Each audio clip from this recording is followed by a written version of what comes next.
আমাদের বাংলাদেশের প্রায় প্রতিটি ফ্যামিলির বাবা মা, আই রিপিট, আমাদের বাংলাদেশের প্রায় প্রতিটি ফ্যামিলির বাবা মা চায় তাদের সন্তানেরা বড় হয়ে কেউ ডাক্তার বা কেউ ইঞ্জিনিয়ার বা কেউ সরকারের উচ্চপদস্থ কোনো কর্মকর্তা হবে।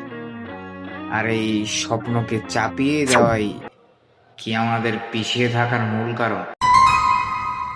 অ্যালবার্ট আইনস্টাইনের একটা জনপ্রিয় উক্তি আছে, everybody genius, but if you জাজ a fish by its ability to climb a tree, it will be live is whole life to believing that.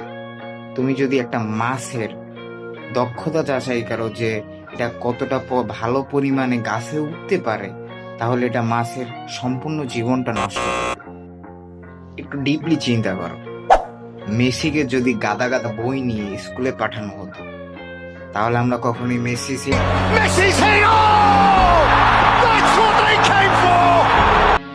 বা রোনালদো শুনতে পেতাম না। বা ইলন মাস্ককে যদি চাপ দিয়ে স্কুলে পাঠানো হতো, তাহলে হয়তো বা রকেট আর উপরে গিয়ে নিচেও আসতে পারে, এটা আর জানতাম না। প্রতিভা কখনো বইয়ের পাতায় থাকে না, প্রতিভা থাকে ভিন্ন স্বপ্ন দেখার সাহসে। নিজের স্বপ্নকে দেখতে শেখো, তাকে বিশ্বাস করো এবং তার জন্য অক্লান্ত পরিশ্রম করে যাও।